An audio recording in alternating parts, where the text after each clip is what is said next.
Bismillahirrahmanirrahim. Alhamdulillahilladzi faradal jihada 'alal muslimin wa ja'alahu manata 'izzihim wa rif'ihim. Asyhadu an la ilaha illallah wahdahu la syarika lah. Syahadata sidqin wa haqq. Wa asyhadu anna Muhammadan 'abduhu wa rasuluhul mab'uts rahmatan lil 'alamin. Allahumma salli wa sallim ala hadzal nabiyil karim alladzi adda al-amanah wa ballagha ar-risalah wa nasaha al-ummah wa jahada fillahi haqqa jihadih wa ala ali baitihi al-athhar wa ashabihi al-abrar alladzina amanu bihi wa saddaqu bima jaa bihi wa saru ala nahjihi wa iqtadaw bi sunnatihi wa ala man jaa mimman ba'dahu min at-tabi'in wa tabi'ihim wa ala kulli man sara ala nahjihim bi ihsanin ila yaumiddin. Fa ya ma'asyira ikhwani wa akhawati, uhayyikum jami'an bi tahiyyatil islamil khalidah wa tahiyyatul islamis salam. Assalamualaikum warahmatullahi wabarakatuh. Saudara-saudara sekalian, kata pertama yang ingin saya ucapkan kepada saudara semua adalah saya mencintai kalian semua. Inni uhibbukum fillah.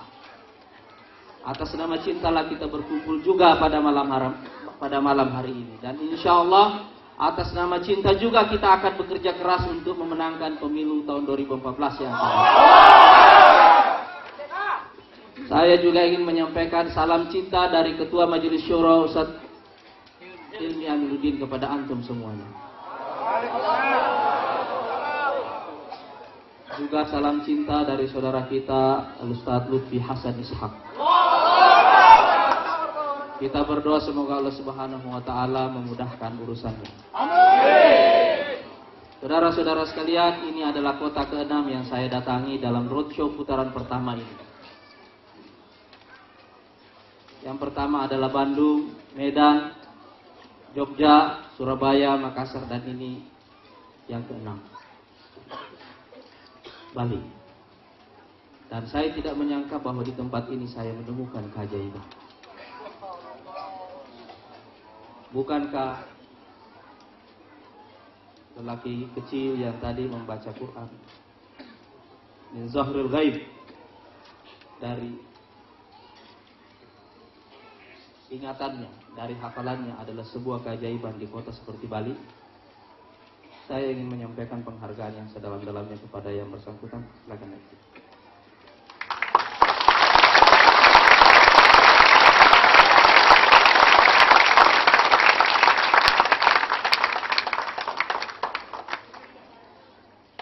Anak ini pantas kita cium tidak?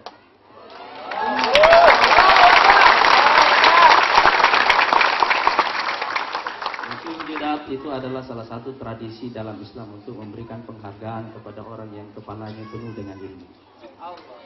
Saya juga ingin mengundang orang tuanya, ayah dan ibu kalau ada di sini.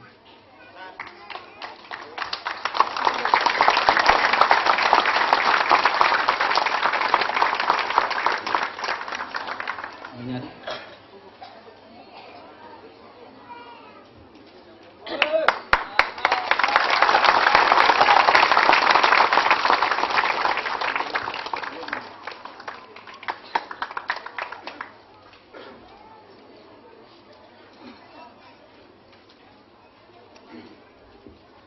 Tidak gampang melahirkan seorang anak yang hafiz. Diperlukan kerja keras untuk melahirkan anak yang hafiz. Dan dua orang tua ini adalah pantas untuk menjadi teladan bagi seluruh kader-kader dan pengurus. Inilah salah satu contoh dari keluarga yang kita idam-idamkan semua. Dan ikhwas sekalian, sebagai bentuk penghargaan saya secara pribadi dan juga kami dari DPP, insya Allah kita akan mengumrohkan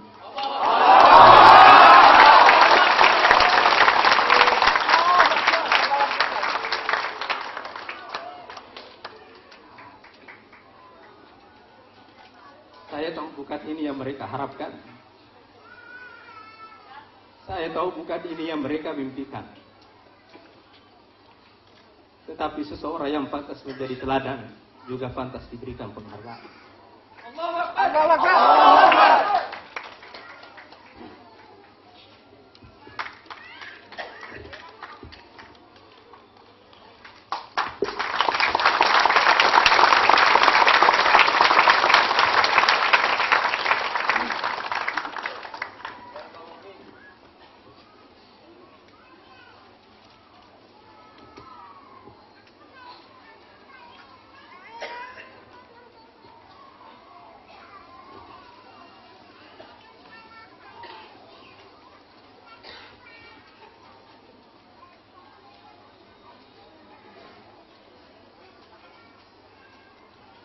Ikhwas sekalian, saudara-saudara sekalian yang saya hormati.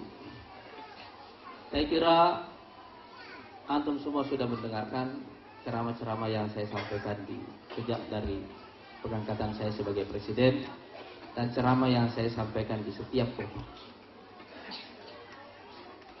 Semua isi ceramah itu adalah tentang bagaimana cara kita keluar dari kemelut dan mengubah prahara menjadi sebuah awal dari kebangkitan besar. Saya menyebutkan syaratnya, menyebutkan prinsipnya, menyebutkan sumber inspirasinya, dan seterusnya. Dan pada setiap poin saya selalu memberikan contoh-contoh sejarah. Karena saya ingin menghadirkan masa lalu ke dalam benak kita hari ini, supaya kita tahu bagaimana cara menghadapi masa depan. Tapi contoh-contoh sejarah yang saya sampaikan dalam 5 kota sebelumnya, itu seluruhnya tidak ada di Indonesia. Mulai dari cerita yang paling jauh, cerita lebih dari 5.000 tahun yang lalu, yaitu cerita Nabi Yusuf, sampai dengan cerita pembebasan Konstantinopel. Karena saya ingin menyimpan cerita tentang Indonesia itu untuk saya sampaikan di Pulau Bali. Kita tidak kekurangan cerita di Republik ini. Republik ini kaya dengan cerita-cerita tentang bagaimana caranya kita keluar dari prahara. Dan bukan hanya keluar, tapi juga merubah prahara menjadi sebuah awal dari momentum kebangkitan. Saudara-saudara sekalian, coba Anda cari dalam literatur asal muasal sebuah negeri yang namanya Indonesia ini.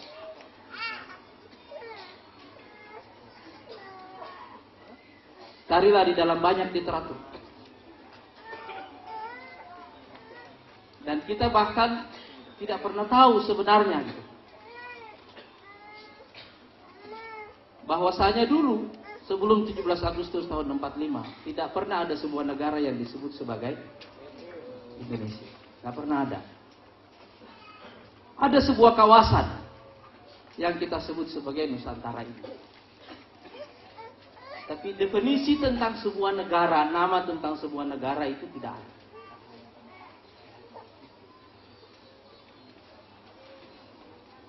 Nama itu pertama kali kita definisikan dalam peristiwa Sumpah Pemuda. Kita tahu sebutannya, tetapi kita mulai mendefinisikannya pada hari Sumpah Pemuda. Dan baru kita declare sebagai sebuah negara yang resmi kepada dunia itu pada tahun 1745. 17 Agustus tahun 45. Dan saudara tahu nama besar yang ada di balik itu adalah Soekarno. Saya ingin menyebut nama ini dari tempat ini, saudara-saudara sekalian, karena saya tahu Bung Karno punya asal usul dari Bali. Saya sengaja ingin menyebutkannya di sini karena saya secara pribadi sangat terpengaruh dengan Bung Karno. Saya sengaja membeli beberapa buku dari buku ini.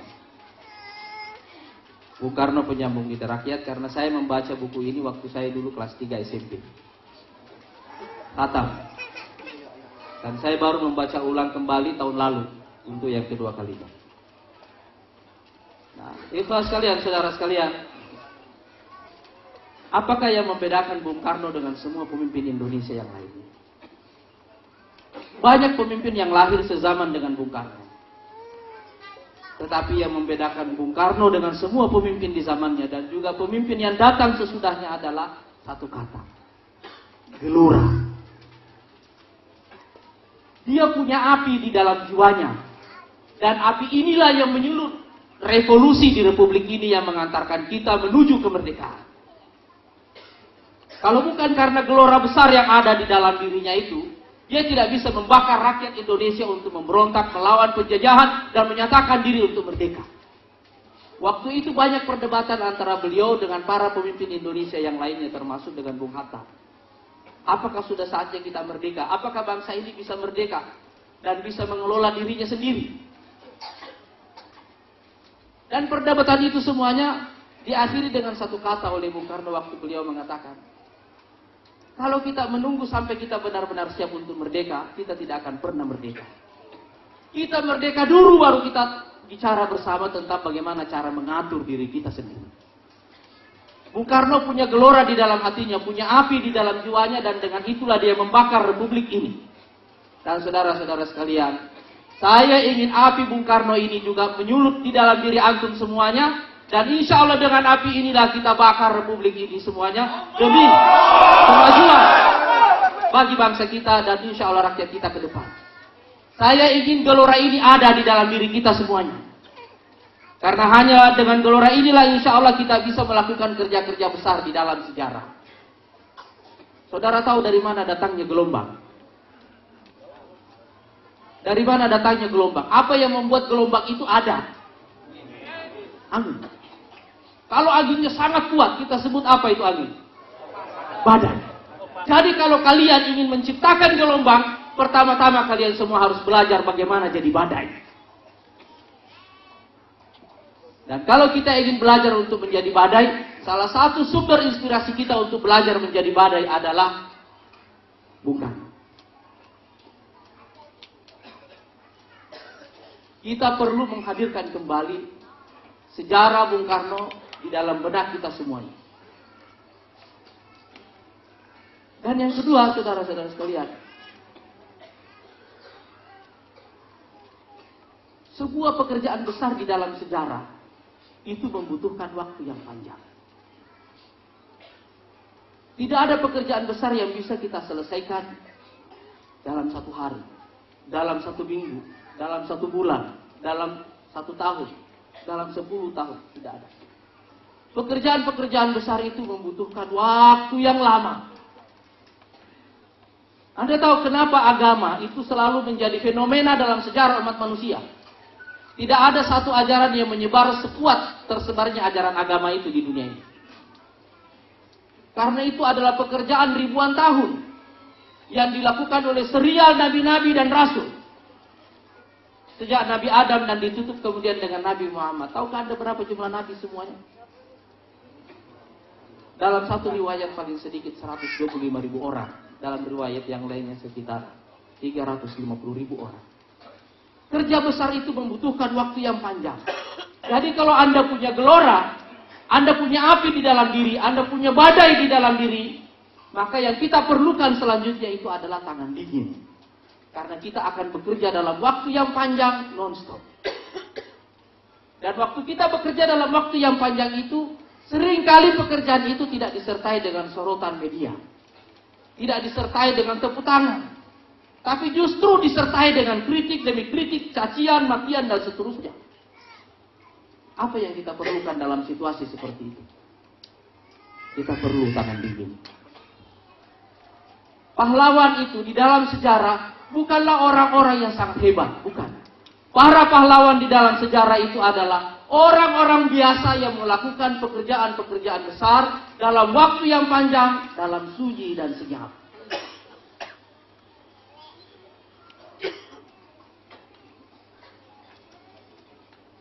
Sebagian besar pekerjaan-pekerjaan itu kita selesaikan dalam diam, dalam sunyi, tanpa liputan. Dan hanya orang-orang yang punya tekad kuat yang bisa bersabar untuk melakukan pekerjaan-pekerjaan itu secara terus-menerus dalam diam.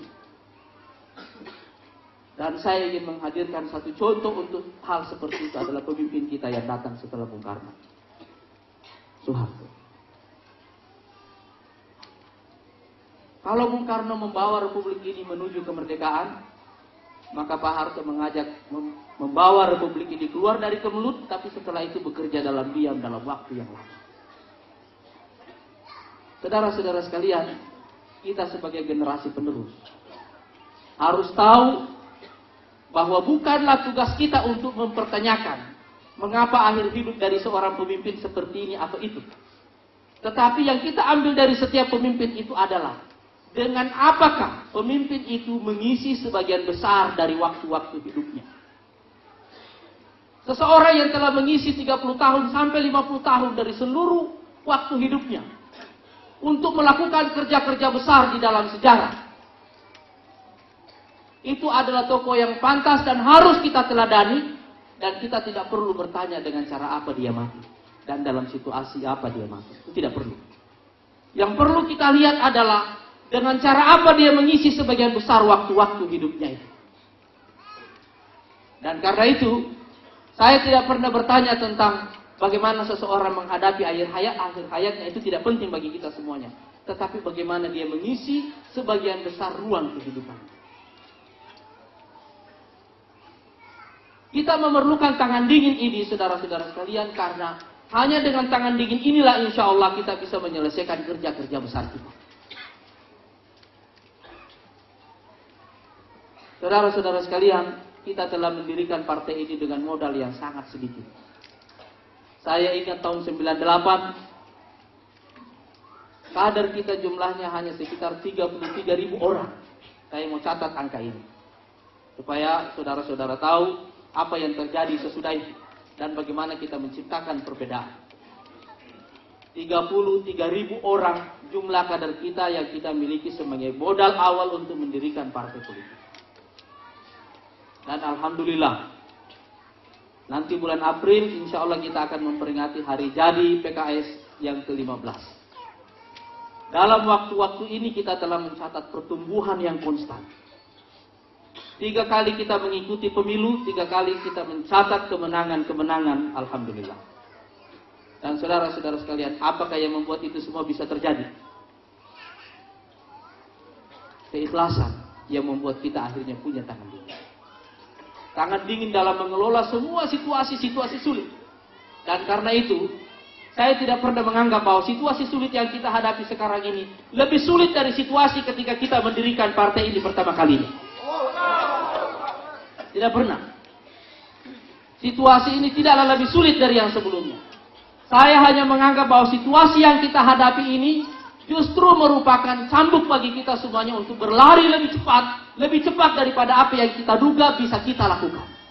Kita mungkin selama ini menduga bahwa kita bisa berlari, tapi tidak sekencang yang seharusnya. Kita sudah berlari, tapi tidak sekencang yang seharusnya.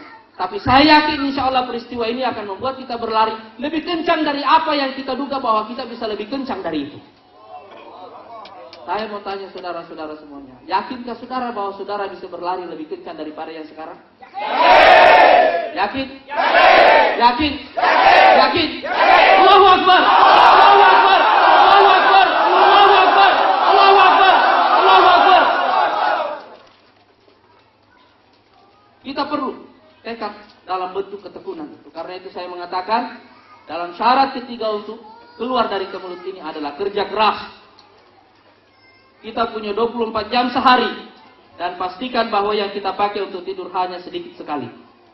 Karena ciri orang-orang pekerja keras itu seperti yang dikatakan di dalam Quran, tatajafa junubuhum 'anil madaji'. Lambung mereka tidak bersahabat dengan tempat tidur. Jumlah jam tidur kita itu adalah indikator paling penting dari obsesi besar yang ingin kita capai. Kalau kita tidur lebih lama daripada jam kerja kita, itu bukan tanda-tanda kebaikan. Saya mau tanya semuanya, ini saudara-saudara di Bali ini tidur berapa jam satu hari? Hah? Berapa jam satu hari? Hah? 3 jam. Berapa jam satu hari tidurnya? Hah? 8 jam tidurnya satu hari. Terlalu banyak itu. Terlalu banyak itu 8 jam satu hari. Hah?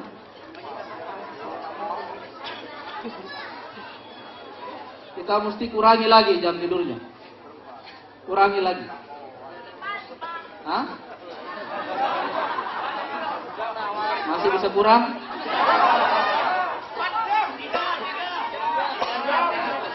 Masih bisa kurang?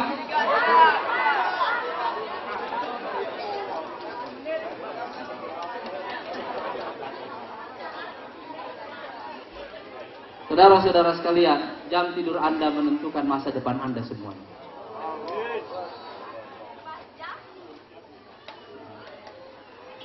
Jadi, kalau kita ingin mengambil inspirasi, coba kita lihat.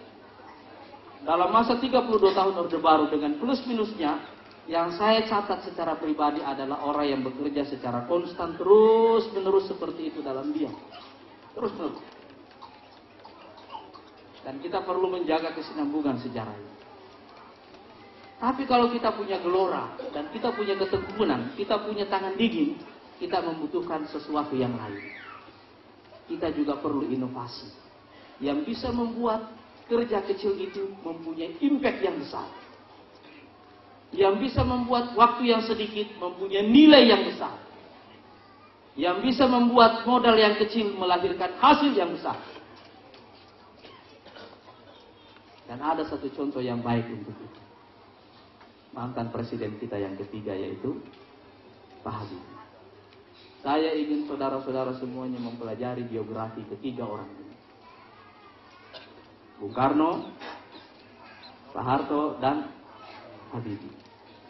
Kita mesti tersambung dengan ketiga orang ini. Dan ada satu poin terakhir yang terkait dengan Pak Habibie.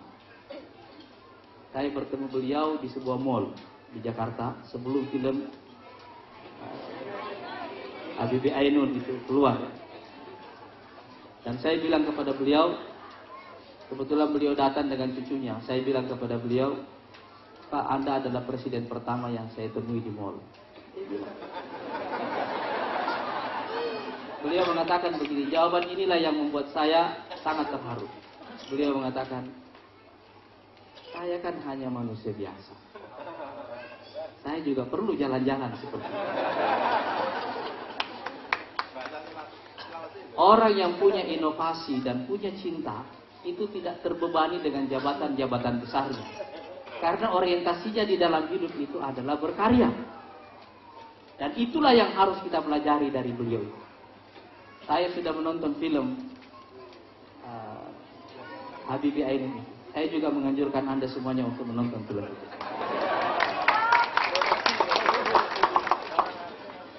Itu film bukan hanya menginspirasi Anda tentang kesetiaan dan cinta, tetapi juga menginspirasi Anda tentang seorang pekerja keras yang inovatif.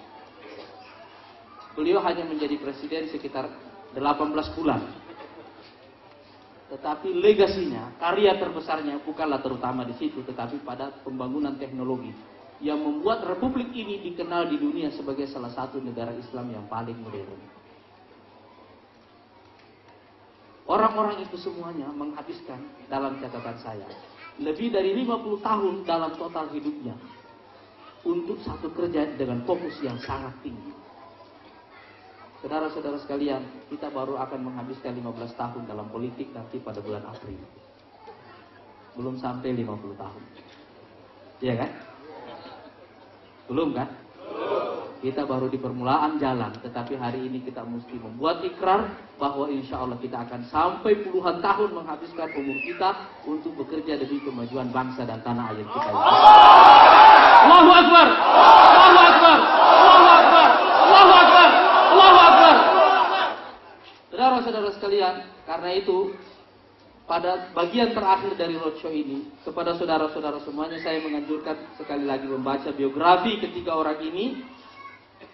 Dan juga kepada seluruh kader di Indonesia, insya Allah saya akan menganjurkan mereka untuk membaca biografi ketiga orang ini. Nasab sejarah PKS harus kita sambungkan dengan ketiga orang ini.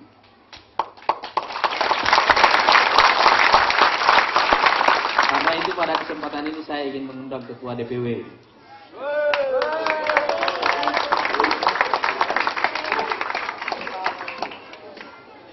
Ini buku saya akan berikan kepada beliau dan ini nanti insya Allah dibagikan kepada para pengurus dan yang lainnya insya Allah. Saya anjurkan Anda semuanya untuk beli. Kalau tidak bisa beli, DPW suruh beli.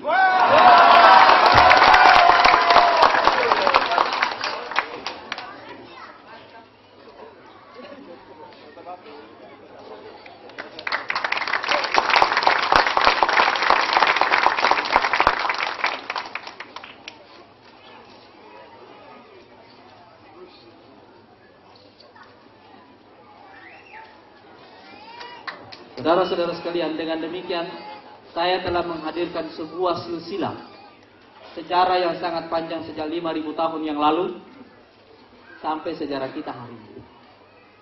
Dengan menghadirkan masa lalu seperti itu, saya berharap insya Allah kita bisa mempunyai alat baca terhadap situasi kita hari ini. Dan juga petunjuk tentang bagaimana cara kita menghadapi masa depan. Saya sengaja menghadirkan sejarah karena Quran itu 2/3 isinya adalah sejarah. Dan saudara-saudara yang ingin memimpin Indonesia, ingin mengelola negara, harus punya pengetahuan yang kuat dalam bidang sejarah. Ada 3 pengetahuan utama bagi seorang yang ingin mengelola negara. Yang pertama adalah sejarah, yang kedua adalah geografi, yang ketiga adalah sastra. Seseorang tidak mungkin akan bisa mengelola dengan baik sebuah negara, apalagi negara sebesar Indonesia ini, negara keempat terbesar di dunia dan negara Islam terbesar di dunia, kecuali kalau kita mempunyai 3 pengetahuan yang kuat dalam bidang ini. Sejarah, geografi, dan sastra.